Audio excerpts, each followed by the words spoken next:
Namaskar, myself Dr. Archana Sharma. Today my topic is coordination is the essence of management with reference of Ramayana. Coordination is the essence of management because all these functions planning, organizing, directing, motivation and controlling depends on coordination. Coordination means a balancing way and create a functional unity in all functions of management. यदि हम किसी भी task को unity बनाकर perform करते हैं that means वो हमारा कोऑर्डिनेशन है. Perfect team work is coordination. जहाँ कोऑर्डिनेशन होगा वहाँ इजीली हम अपने ऑब्जेक्टिव को अच्छे से अचीव कर सकते हैं और उद्देश्यों को प्राप्त करने में हम सफलता प्राप्त कर सकते हैं. Success in achieving objective. अगर हमें हमारे गोल्स को अचीव करना है तो coordination is the most factor for achieving goals.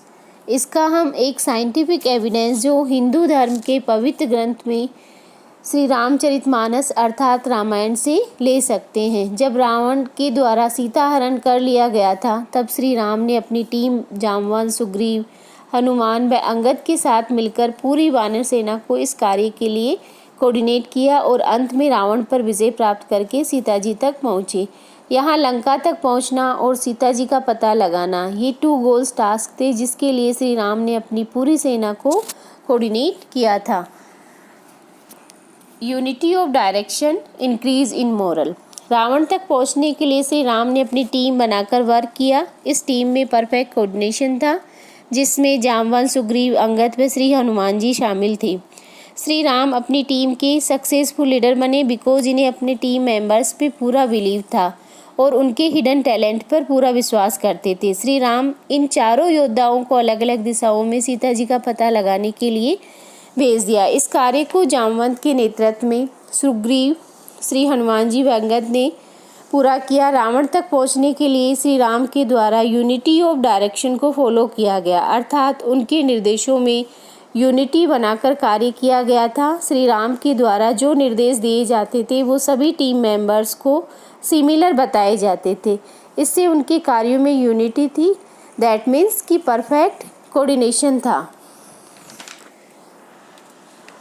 Shri Ram के द्वारा जामवंत, सुग्रीव, श्री हनुमान व अंगद को अपनी सेना को लेकर रावण तक पहुंचना और सीता जी का पता लगाना. इस कार्य के लिए अपनी टीम को बार बार मोटिवेशन दिया गया. अनेक प्रसंग और कथाएं सुनाई गई. इन योद्धाओं के पास अद्भुत शक्तियां और बल था पर इन्हें आभास नहीं होता था.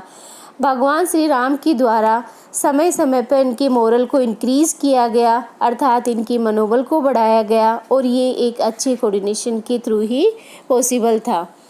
श्री राम की सेना में 2 बानर थे, नल व Neel. Advantage of specialization in Ram Setu, Nal and Neel great contribution to lead success. इन दोनों बानरों के पास ये वरदान था कि यदि ये पत्थर को पानी में फेंकते हैं तो वह पत्थर तैरने लग जाता है. इन्हें बचपन से ही मुनि से ये श्राप मिला था. ये दोनों बानर ब्रह्मा जी के पुत्र थे और उस समय के अच्छे आर्किटेक्चर बने. श्री राम सेतु बनाने के लिए अब श्री राम के पास यह एक अच्छा एडवांटेज था कि इन दोनों बानरों की जो शक्ति थी उसको स्पेशलाइजेशन के थ्रू यूज़ किया जाए. श्री राम ने राम सेतु के निर्माण हेतु नल व नील के द्वारा रामेश्वरम पर राम सेतु बनाया गया और इस कार्य के लिए पूरी वानर सेना ने मिलकर कार्य किया. तो यहाँ हम परफेक्ट कोऑर्डिनेशन को देख सकते हैं कि किस तरह सभी वानर मिलकर यूनिटी बनाकर इस पुल के निर्माण में अपना योगदान दे रहे हैं.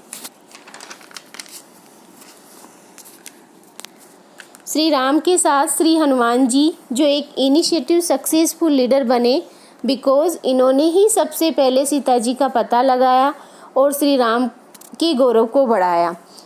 Increase prestige of Shri Ram. Shri Hanuman ji के पास अद्भुत बल शक्ति थी पर वो भूल चुके थे. जामवंत जी ने उन्हें अपनी शक्तियों का एहसास करवाकर उन्हें लंका जाने के लिए कहा. श्री राम को पता था कि राम रावण युद्ध में ऐसी बहुत सी परिस्थितियां उत्पन्न होगी जिसको हम अनडिजायरेबल सिचुएशंस बोलते हैं, जिसको कि हनुमान जी के द्वारा ही नियंत्रित किया जाएगा. लक्ष्मण जी के शक्ति बाण का लगना यह एक चैलेंज व चुनौती थी और अनडिज़ायरेबल सिचुएशन थी, जिसको श्री हनुमान जी के द्वारा संजीवनी बूटी लाकर लक्ष्मण जी को जीवित करवाना, उनकी प्राणों की रक्षा करना, ये हनुमान जी के द्वारा ही संभव किया गया। लंका में पहुंचने तक और रावण पर विजय प्राप्त करने के लिए श्री राम के पास जितने भी उपलब्ध संसाधन थे, उन सभी उपलब्ध संसाधनों का अच्छे से उपयोग समन्वय या कोऑर्डिनेशन के द्वारा ही किया गया। और इस महान युद्ध में हम समन्वय कोऑर्डिनेशन को एक अच्छे से देख सकते हैं। श्री हनुमान एक अच्छे लीडर बने तथा श्री राम को विजय प्राप्त हुई और इन सब का आधार कोऑर्डिनेशन बना। Thank you so much.